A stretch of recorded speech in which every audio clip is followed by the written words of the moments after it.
telur yang dihasilkan dari peternakan ini paling tidak sudah bisa memenuhi kebutuhan telur di Banda Aceh dan Aceh Besar.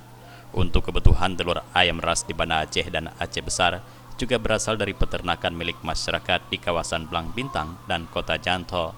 Sedangkan untuk mencukupi kebutuhan telur di Aceh dipasok dari Medan, Sumatera Utara.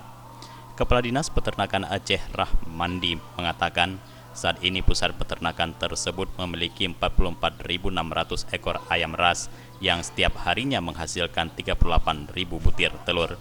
Ia mengatakan untuk meningkatkan produksi telur akan menambah sebanyak 30.000 ekor ayam ras lagi tahun ini.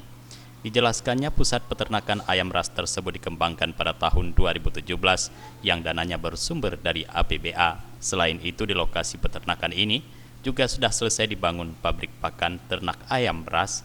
Pabrik pakan dibangun menggunakan anggaran yang bersumber dari APBA. Pabrik pakan ternak ini bisa memproduksi 8 ton pakan per jam.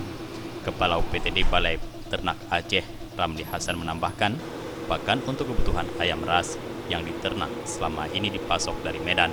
Kebutuhan pakan 2,5 gram per hari untuk seekor ayam. Jufrizal, Aceh TV.